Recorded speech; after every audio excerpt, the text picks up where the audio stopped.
بسم اللہ الرحمن الرحیم. السلام علیکم اسٹوڈنٹس، کیسے ہیں آپ لوگ؟ ٹھیک ٹھاک ہیں؟ So guys, this is your another topic that is called economic development of Pakistan. And in economic development of Pakistan, it's a become part 2 subject. And the same paper pattern is that there are some 8 to 10 questions available and you are supposed to attempt only 5. So in BCom part 2, in BCom part 2 we learn economic development of Pakistan.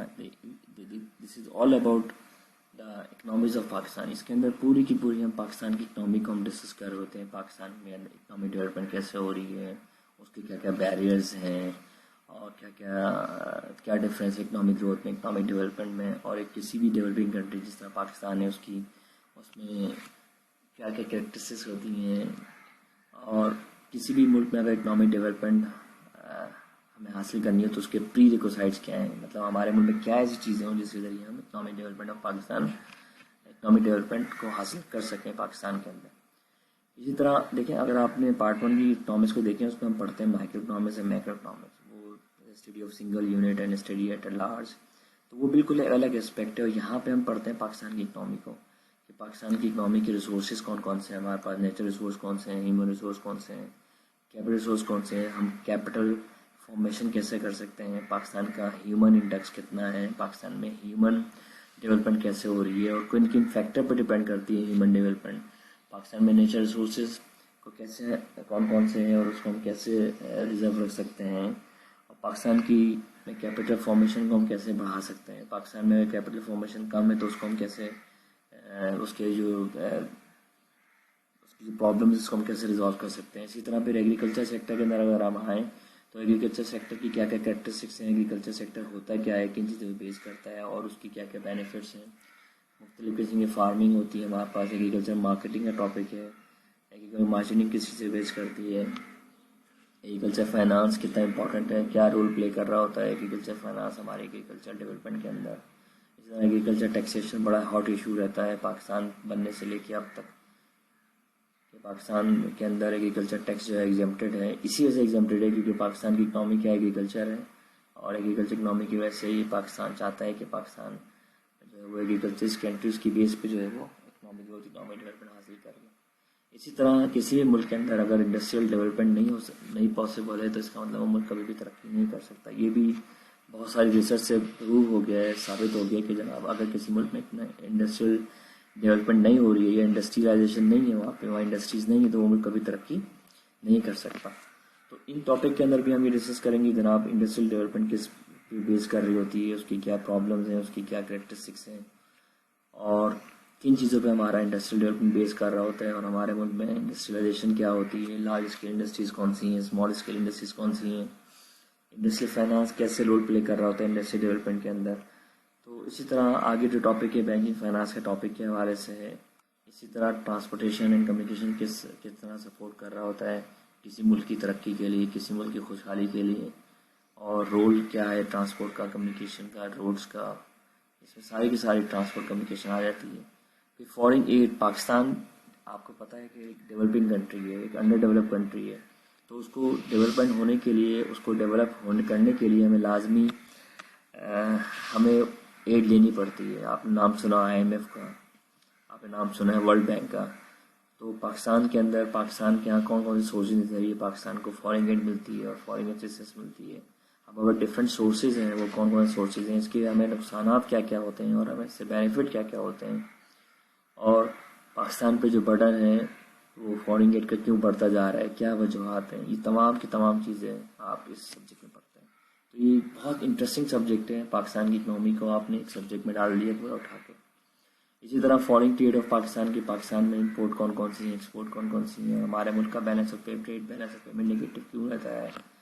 یا آپ نے second year commerce میں اگر آپ نے banking comprehensive پڑھی ہے، thoroughly پڑھی ہے، تو وہاں پہ بھی آپ نے پڑھا ہوگا. بجٹنگ کیا ہوتی ہے، بجٹنگ کس نئے قسم کی ہوتی ہے، ہمارے پاس public budget, surplus budget, deficit budget, اور بجٹ ایکویلبریم کیا ہوتا ہے.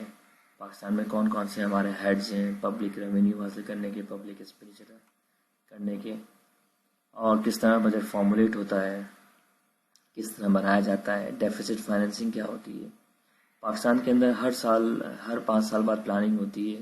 5 ایئرس پلاننگ کون کون سی ہوتی ہے, اس کی کیا آبجیکٹیوز ہوتے ہیں, اس کی کیا فارمز ہوتی ہیں, یہ تمام ٹاپک ہم ڈسکس کریں گے. So now you can see further کہ اکنامک ڈیولپمنٹ میں ہم کیا کیا ٹاپک ڈسکس کرنے جا رہے ہیں.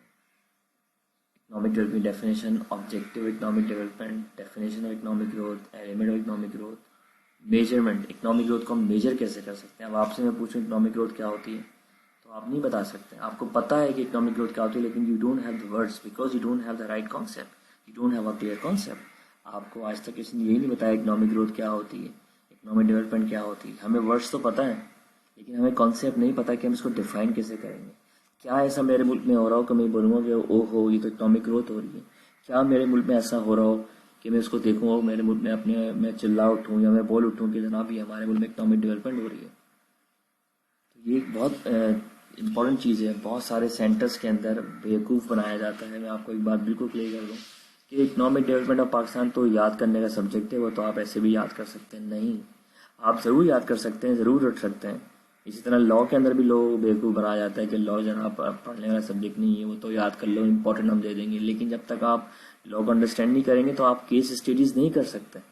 اور میں آپ کو بتا رہا ہوں یہ سارے کے سارے سبجیکٹس بہت لیندی ہیں, ان کو آپ نے کرنا لازمی ہے. اگر آپ ان کو نہیں سمجھیں گے تو آپ ان کو یاد نہیں کر سکتے, اور جب یاد نہیں کر سکتے تو آپ ایگزام میں اپنی کاپی فل نہیں کر سکتے ڈیزائرڈ کوشچن کے حوالے سے. جو بھی سوالات ہوں گے تو آپ کو اس کو صحیح جواب دینے کے لیے آپ کو کانسیپٹ کلیئر ہونا چاہیے. اس سوال کو انڈرسٹینڈ کرنے کے لیے آپ کے پاس کانسیپٹ ہونا چاہیے. اور کانسیپٹ کیسے آئے گا؟ لیکچر سے آئے گا. لیکچر ہوگا, انڈرسٹینڈنگ ہوگی, جب آپ کو سمجھ میں آ جائے گا, چیزیں آسان ہو جائیں گی تو آپ اپنی مرضی سے اپنی طرف سے بھی آپ لکھ سکتے ہیں. اگر آپ کو یہ نہیں پتا ٹاپک میں ہے کیا تو آپ اپنی طرف سے کیسے لکھ سکتے ہیں. تو فوکس یہ کریں کہ ہم ہر سبجیکٹ کو پڑھیں, ہم ہر سبجیکٹ کے لیکچر لیں, ہم ہر سبجیکٹ کو پڑھیں. بہت سارے اسٹوڈنٹ کیا کرتے ہیں, بہت بڑے بلنڈر کرتے ہیں, بی.کام پارٹ 2 کر کے بیٹھ جاتے ہیں. پاس تو ہونا, دیکھیں پاکستان میں پاس ہونے کا مسئلہ نہیں ہے. 30-40 نمبر لینا, 45 نمبر لینا کوئی مسئلہ نہیں ہے اگر آپ اس کو ٹیکنیکل طریقے سے پے کر دیں. لیکن اصل چیز ہے کانسیپٹ, اصل چیز ہے انڈرسٹینڈنگ, اصل چیز ہے نالج. یہ بہت بڑا بلنڈر ہے یہاں پہ. لوگوں کو کانسیپٹ بی.کام پارٹ 2 کر کے بھیجتے ہیں, ان کو اگر پوچھا جائے اکنامک گروتھ کیا ہوتی ہے, اکنامک ڈیولپمنٹ کیا ہوتی ہے, ان کو وہ آپ کا منہ دیکھ رہے ہوں گے, آپ ان کا منہ دیکھ رہے ہوں گے, اور ایک نیا تماشا شروع ہو جائے گا کہ جناب بی.کام کر لیا اور کچھ آتا جاتا ہے نہیں. تو پلیز کل آپ سے انٹرویو ہوگا, کل آپ سے کوئی پوچھتا ہے, کل آپ کہیں بیٹھے ہو, کہیں گیٹ ٹوگیدر میں ٹاک چل رہی ہے وہاں پہ اکنامک کے حوالے سے, اور آپ خاموش بیٹھے ہو, آپ صرف سن رہے ہو.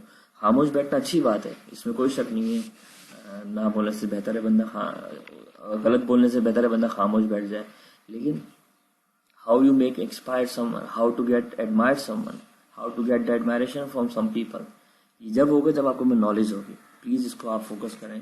اسی طرح ریسورس آف پاکستان میں ہم نیچرل ریسورسز کے بارے میں ڈسکس کریں گے. یہ دیکھیں آپ کوالٹیٹیو کریکٹرسٹکس کیا ہوتی ہیں, کوانٹیٹیو کیا ہوتی ہیں, تو یہ بہت ڈیٹیل ہے اس کے اندر. آپ اس کو کیپٹل ریسورس کیا ہوتی ہے, کیپٹل فارمیشن کیا ہوتی ہے, یہ کیپٹل فارمیشن کی امپورٹنس کیا ہے, ہمارے پاس کون کون سے سورسز ہیں کیپٹل فارمیشن کے, پرابلمس کیا کیا ہیں. ایگریکلچر سیکٹر دیکھیں کتنا بڑا ہے, اسے ہم نے پورا ڈسکس کرنا پڑے گا. انڈسٹریل سیکٹر ہے ہمارا پاس, اسی طرح بینکنگ اینڈ فائنانس ہے, ٹرانسپورٹ کمیونیکیشن ہے, فارن ایڈ ہے, فارن ٹریڈ ہے. یہ بہت بڑے بڑے سبجیکٹ ہیں اگر آپ اس کو انڈرسٹینڈ کریں. لیکن بات وہی ہے کہ جب تک آپ اس کو سیریس نہیں لیں گے, جب تک آپ کو سمجھ میں نہیں آئے گا تو آپ اس کو یاد نہیں کر سکیں.